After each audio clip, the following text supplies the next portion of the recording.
नमस्कार दोस्तों, स्वागत है आप सभी का डेसिमल में। आज की वीडियो में हम लोग डिस्कस करेंगे सीटेट हिंदी का previous year question paper. Important है, 2011 से 2021 तक के क्वेश्चन हम लोग डिस्कस करेंगे। हिंदी का है सीटेट का प्रीवियस ईयर क्वेश्चन पेपर और ये हम लोग आज पार्ट 1 डिस्कस करेंगे। ठीक है, वीडियो आप लोग पूरा देखिए, लास्ट तक देखिए, क्योंकि हम लोग 2011 से 2021 तक के सभी क्वेश्चन धीरे धीरे डिस्कस करेंगे और आज हम लोग पार्ट 1 देखेंगे। साथ ही अगर चैनल पर आप पहली बार विजिट कर रहे हैं तो प्लीज चैनल को सब्सक्राइब कीजिए इसी तरीके के वीडियोस और प्रैक्टिस सेट के लिए, साथ ही प्रीवियस ईयर क्वेश्चन पेपर के लिए, क्योंकि आपको हमारे चैनल पर सभी सब्जेक्ट के previous year question paper CTET के अवेलेबल हैं। तो चलिए शुरू करते हैं आज की यह वीडियो। सुपर फास्ट मोड में इस वीडियो को हम लोग कवर करेंगे। देखिएगा, पहला क्वेश्चन है भाषा शिक्षण में पाठ्य पुस्तक। ऑप्शन ए है साधन है, बी है साध्य है, सी है एकमात्र संसाधन है, या डी है अनावश्यक। तो देखिएगा, इस क्वेश्चन का जो राइट आंसर जाएगा कि भाषा शिक्षण में पाठ्य पुस्तक क्या है, ये साधन है। ठीक है, तो फर्स्ट क्वेश्चन का राइट आंसर ए ऑप्शन होगा, साधन है। अगला क्वेश्चन देखते हैं। सेकंड नंबर है, हिंदी की कक्षा में प्रायः हिंदीतर भाषी बच्चे हिंदी सीखने में अनेक कठिनाइयों का सामना करते हैं, क्योंकि ऑप्शन ए यहां पर दे रहे हैं, नोट कीजिएगा, वे मन लगाकर हिंदी नहीं सीखते। बी है प्रायः हिंदी और उनकी मातृभाषा की संरचना में अंतर होता है। सी ऑप्शन दे रहे हैं, हिंदी सीखने के प्रति उनमें अरुचि होती है। और डी है, हिंदी बहुत कठिन भाषा है। तो देखिएगा, इस क्वेश्चन का राइट आंसर बी ऑप्शन होगा कि प्रायः हिंदी और उनकी मातृभाषा की संरचना में अंतर होता है, जिसके कारण हिंदी की कक्षा में प्रायः हिंदीतर भाषी बच्चे हिंदी सीखने में अनेक कठिनाइयों का सामना करते हैं। ये इसका सटीक आंसर होगा, बी ऑप्शन राइट आंसर। अगला क्वेश्चन देखते हैं, थर्ड नंबर। नोट कीजिए, भाषा के अभिव्यक्तात्मक कौशल हैं। ठीक है, अभिव्यक्तात्मक कौशल कौन से हैं भाषा के? तो देखिएगा, ऑप्शन ए है सुनना बोलना, बी है पढ़ना लिखना, सी है बोलना कॉमा लिखना, और डी है सुनना पढ़ना। तो देखिए, इस क्वेश्चन का थर्ड क्वेश्चन का राइट आंसर सी ऑप्शन होगा, बोलना लिखना। ये भाषा के अभिव्यक्तात्मक कौशल हैं। इंपॉर्टेंट क्वेश्चन है, इसी तरीके के क्वेश्चन आपको सी टेट में हिंदी के पूछे जाते हैं। ठीक है, अगला क्वेश्चन देखते हैं, फोर्थ नंबर। कहानी सुनाने से, ठीक है, कहानी सुनाने से क्या होता है? देखिएगा, ऑप्शन ए कह रहे हैं कि बच्चों की कल्पना शक्ति व चिंतन शक्ति का विकास होता है।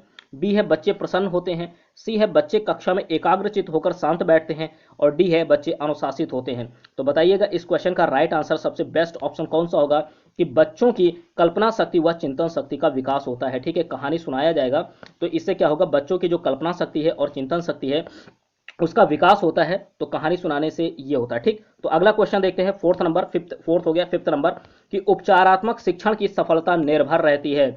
उपचारात्मक शिक्षण की सफलता किस पर निर्भर रहती है? ऑप्शन ए है समय व अवधि पर, बी है भाषिक नियमों के ज्ञान पर, सी है उपचारात्मक शिक्षण की सामग्री पर, और डी है समस्याओं के कारणों की सही पहचान पर। तो बताइएगा कि उपचारात्मक शिक्षण की सफलता किस पर निर्भर करती है? फिफ्थ क्वेश्चन का राइट आंसर नोट कीजिएगा, डी ऑप्शन होगा। क्या होगा? D option. फिफ्थ क्वेश्चन का राइट आंसर डी ऑप्शन होगा। ठीक, समस्याओं के कारणों की सही पहचान पर, समस्याओं के कारणों की सही पहचान पर उपचारात्मक शिक्षण की सफलता निर्भर रहती है। फिफ्थ क्वेश्चन का राइट आंसर डी ऑप्शन होगा। अगला क्वेश्चन देखते हैं, सिक्स नंबर, कि बोलना कौशल में महत्वपूर्ण है। बोलना कौशल में महत्वपूर्ण है। ऑप्शन ए है स्पष्ट एवं शुद्ध उच्चारण, बी है मधुर वाणी, सी है संदर्भ एवं स्थिति के अनुसार अपनी बात कह सकना, और डी है आलंकारिक भाषा का प्रयोग। तो बताइएगा, बोलना कौशल में महत्वपूर्ण क्या होगा? सिक्स क्वेश्चन का राइट आंसर सी ऑप्शन जाएगा, संदर्भ एवं स्थिति के अनुसार अपनी बात कह सकना। ये इसका राइट आंसर होगा, सिक्स का सी ऑप्शन राइट आंसर। अगला क्वेश्चन देखते हैं, सेवेंथ नंबर, कि एक भाषा शिक्षक के रूप में सबसे बड़ी चुनौती है। एक भाषा शिक्षक के रूप में सबसे बड़ी चुनौती क्या होगी? बताइएगा, यहां पर ऑप्शन ए है बहुभाषिक कक्षा के शिक्षण के लिए उचित रणनीतियां तय करना, बी है बच्चों को भाषा सीखने के महत्व से परिचित कराना, सी है बच्चों की भाषा को संचार साधनों के प्रभाव से मुक्त करना, और डी है भाषा संसाधनों का अभाव। सेवेंथ क्वेश्चन का राइट आंसर नोट कीजिए, ए ऑप्शन होगा, ए ऑप्शन, कि बहुभाषिक कक्षा के शिक्षण के लिए उचित रणनीतियां तय करना। ए ऑप्शन सेवेंथ का राइट आंसर होगा, ए ऑप्शन। ठीक है, तो एक भाषा शिक्षक के रूप में सबसे बड़ी चुनौती क्या होती है कि बहुभाषिक कक्षा के शिक्षण के लिए उचित रणनीतियां तय करना। अगला क्वेश्चन देखते हैं, एट्थ नंबर।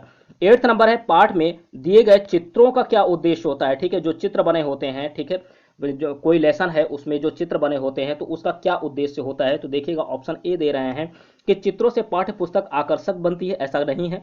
ठीक, चित्र अमूर्त संकल्पनाओं को समझने में सहायता करते हैं। सी दे रहे हैं, चित्र पाठ की शोभा बढ़ाते हैं, और डी है पाठ्य पुस्तक में चित्र देने का प्रचलन है। ठीक, तो बताइएगा इस क्वेश्चन का राइट आंसर क्या होगा, जो ज्यादा बेस्ट आंसर हो, पॉजिटिव आंसर। तो देखिएगा, चित्र अमूर्त संकल्पनाओं को समझने में सहायता करते हैं। क्या करते हैं? अमूर्त संकल्पनाओं को समझने में सहायता करते हैं। B option. ध्यान दीजिएगा, 8वें क्वेश्चन का राइट आंसर होगा बी ऑप्शन, चित्र अमूर्त संकल्पनाओं को समझने में सहायता करते हैं। अगला क्वेश्चन नोट कीजिए, 9 नंबर है, गृह कार्य के बारे में कौन सा कथन उचित है? ऑप्शन ए है गृह कार्य देना अति आवश्यक है। बी ऑप्शन दे रहे हैं गृह कार्य कक्षा में किए गए कार्य का अभ्यास मात्र है। सी ऑप्शन दे रहे हैं गृह कार्य अभिभावकों को व्यस्त रखने का उत्तम साधन है। और डी ऑप्शन दे रहे हैं बच्चों की क्षमताओं स्तर के अनुसार गृह कार्य दिया जाना चाहिए। बताइए 9 नंबर का राइट आंसर क्या होगा? 9 का राइट आंसर नोट कीजिए, डी ऑप्शन होगा, बच्चों को क्षमताओं स्तर के अनुसार गृह कार्य दिया जाना चाहिए। ठीक, उसकी क्षमता के अनुसार, जो उसका लेवल हो उसके अनुसार जो होमवर्क है बच्चों को दिया जाना चाहिए। तो 9 नंबर का राइट आंसर डी ऑप्शन होगा। अगला क्वेश्चन हम लोग देखते हैं। अगला क्वेश्चन क्या है, नोट कीजिए, 10th नंबर है, नोट कीजिए, एक बहुसांस्कृतिक कक्षा में आप देखिएगा फिर से, एक बहुसांस्कृतिक कक्षा में आप एक भाषा शिक्षक के रूप में किस बात को अधिक महत्व देंगे? ऑप्शन ए है बच्चों को भाषा प्रयोग के अधिक से अधिक अवसर देना चाहिए, सही है। पाठ्य पुस्तक के प्रत्येक पाठ को भली भांति समझना, सी है बच्चों को व्याकरण सिखाना, और डी है स्वयं शुद्ध भाषा प्रयोग। तो देखिए इस क्वेश्चन का राइट आंसर ए ऑप्शन जाएगा कि बच्चों को भाषा प्रयोग के अधिक से अधिक अवसर देना, ए ऑप्शन राइट आंसर होगा। अगला क्वेश्चन देखते हैं 11th नंबर कि बच्चों के लेखन कौशल का मूल्यांकन करने के लिए कौन सी विधि बेहतर हो सकती है? ठीक है, लेखन कौशल का मूल्यांकन करने के लिए कौन सी विधि उचित हो सकती है, बेहतर हो सकती है? तो देखिएगा ऑप्शन ए है श्रुत लेख, ऑप्शन ए है इसमें श्रुत लेख, बी है पाठाधारित प्रश्नों के उत्तर लिखना, सी है सुंदर लेख का अभ्यास, और डी है अपने अनुभवों को लिखना। तो इस क्वेश्चन का 11th का राइट आंसर क्या होगा? डी ऑप्शन होगा 11th का, याद रखिएगा, अपने अनुभवों को लिखना। तो बच्चों के लेखन कौशल का मूल्यांकन करने के लिए कौन सी विधि उपयुक्त है? तो अपने अनुभवों को लिखना, डी ऑप्शन राइट आंसर। अगला क्वेश्चन देखते हैं 12 नंबर, एक समावेशी कक्षा में, नोट कीजिए, एक समावेशी कक्षा में कथन भाषा शिक्षण के सिद्धांतों के प्रतिकूल है। एक समावेशी कक्षा में कौन सा कथन भाषा शिक्षण के सिद्धांतों के प्रतिकूल है? इनमें से कौन सा ऐसा कथन है जो भाषा शिक्षण के सिद्धांतों के प्रतिकूल है? तो ऑप्शन ए है, नोट कीजिए, कि भाषा परिवेश में रहकर अर्जित की जाती है। Option A. बी है बच्चे परिवेश से प्राप्त भाषा को ग्रहण करते हुए भाषा प्रयोग में नियम बनाते हैं या बना सकते हैं। अगला क्वेश्चन नोट कीजिए, सी ऑप्शन, व्याकरण के नियम सिखाने से बच्चों का भाषा विकास शीघ्रता से होगा, और डी ऑप्शन है प्रिंट समृद्ध माहौल भाषा सीखने में सहायक होता है। तो देखिएगा 12 नंबर का जो राइट आंसर है, नोट कीजिए, सी ऑप्शन होगा, व्याकरण के नियम सिखाने से बच्चों का भाषा विकास शीघ्रता से होगा। ठीक है, 12 का राइट आंसर सी ऑप्शन होगा, सी ऑप्शन। अगला क्वेश्चन देखिए 13 नंबर है, भाषा कौशलों के संदर्भ में कौन सा कथन उचित है? ठीक, भाषा कौशलों के संदर्भ में कौन सा कथन उचित है आपको बताना है। ऑप्शन ए है भाषा के चारों कौशल परस्पर अंतर संबंधित है, बी है विद्यालय में केवल पढ़ना लिखना कौशलों पर ही बल देना चाहिए, और सी है बच्चे केवल सुनना बोलना पढ़ना लिखना कौशल क्रम से ही सीखते हैं, और डी है इनमें से कोई नहीं। तो देखिएगा इस क्वेश्चन का राइट आंसर ए ऑप्शन होगा, भाषा के चारों कौशल परस्पर अंतर संबंधित हैं, ये ए ऑप्शन राइट आंसर। अगला क्वेश्चन 14 नंबर देखिएगा, विचार में, नोट कीजिए, विचार शब्द है, इसमें इक प्रत्यय लगाने से कौन सा शब्द बनेगा? विचार में अगर इक प्रत्यय लगाते हैं तो क्या बनेगा? ठीक, यहां देखिएगा ऑप्शन ए दे रहे हैं विचौरिक, बी दे रहे हैं विचारिक, सी दे रहे हैं वैचारिक, और डी है वैचारिक। ठीक, बड़ी ई की मात्रा दे रहे हैं। तो देखिएगा 14 नंबर का राइट आंसर क्या होगा? सी ऑप्शन होगा, नोट कीजिए, सी ऑप्शन राइट आंसर है, वैचारिक। ठीक, तो विचार में अगर हम इक प्रत्यय लगाते हैं तो क्या बनेगा? वैचारिक बनेगा। क्या बनेगा? वैचारिक। ठीक, सी ऑप्शन राइट आंसर। अगला क्वेश्चन देखते हैं 15 नंबर, प्रतिदिन शब्द में कौन सा प्रत्यय है? ऑप्शन ए है तत्पुरुष समास, बी है दीर्घ समास, सी है द्वंद्व समास, और डी है अव्ययी भाव। इस क्वेश्चन का राइट आंसर होगा अव्ययी भाव समास। ठीक है, अव्ययी भाव समास, डी ऑप्शन राइट आंसर। अगला क्वेश्चन देखते हैं 16 नंबर है, कार्य शब्द का तद्भव रूप बताइए। कार्य शब्द का तद्भव रूप, ऑप्शन ए है काज, बी है काम, सी है सेवा, डी है कारज। इस क्वेश्चन का राइट आंसर होगा ए ऑप्शन होगा 16 नंबर का, नोट कीजिए कि काज। कार्य शब्द का तद्भव रूप काज होगा। अगला क्वेश्चन 17 नंबर नोट कीजिए।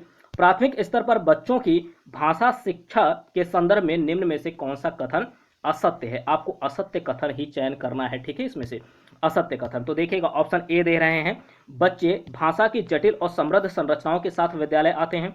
बी दे रहे हैं, बच्चे समृद्ध भाषा परिवेश में सहज और स्वतः रूप से भाषा में परिमार्जन कर लेंगे।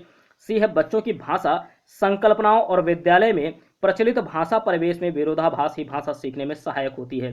तो देखिएगा 17 नंबर का राइट आंसर, और डी दे रहे हैं इनमें से कोई नहीं। तो यहाँ पर जो राइट आंसर जाएगा वो सी ऑप्शन जाएगा, ठीक। बच्चों की भाषा संकल्पनाओं और विद्यालय में प्रचलित भाषा परिवेश में विरोधाभास ही भाषा सीखने में सहायक होता है, ऐसा नहीं है, ठीक है। ये ऑप्शन ये असत्य है। इनमें से पूछा जा रहा है कि प्राथमिक स्तर पर बच्चों की भाषा शिक्षा के संदर्भ में निम्न में से कौन सा कथन असत्य है, तो ये सी ऑप्शन ये असत्य है, ठीक है। आपको जो असत्य है वही बताना है, तो सी ऑप्शन असत्य है कि बच्चों की भाषा संकल्पना और विद्यालय में प्रचलित भाषा परिवेश में अगर विरोधाभास है तो ये कहां से भाषा सीखने में सहायक होगा, ऐसा नहीं है। तो सी ऑप्शन इसका राइट आंसर होगा। अगला क्वेश्चन देखते हैं 18 नंबर 18वां है, प्राथमिक स्तर पर कौन सा भाषा शिक्षण का उद्देश्य नहीं है? कौन सा भाषा शिक्षण का उद्देश्य नहीं है? ऑप्शन ए है वर्णमाला को क्रम से कंठस्थ करना, बी है ध्वनि संकेत चिन्ह का संबंध बनाना, सी है विभिन्न संदर्भों में भाषा का प्रभावी प्रयोग करना, और डी है स्पष्टता एवं आत्मविश्वास के साथ अपनी बात कहना।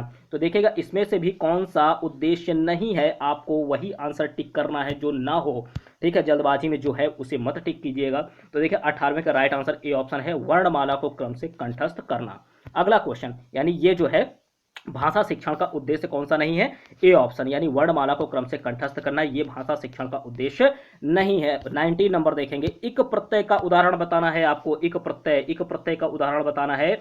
ऑप्शन ए है सीमित, बी है चूंकि, सी है संकुचित और डी है सांस्कृतिक। तो इस क्वेश्चन का राइट आंसर डी ऑप्शन होगा, सांस्कृतिक। इक प्रत्यय का उदाहरण सांस्कृतिक होगा। अगला क्वेश्चन देखते हैं 20 नंबर, संयुक्त क्रिया का उदाहरण बताना है आपको। इनमें से ये 4 ऑप्शन है, इनमें से आपको बताना संयुक्त क्रिया का उदाहरण। स्कूल जाते हैं, अध्ययन किया गया, दुकान संभालते हैं, डी है हिसाब लगाते हैं। तो देखिएगा संयुक्त क्रिया का इसमें से उदाहरण है अध्ययन किया गया, ठीक। बी ऑप्शन राइट आंसर है।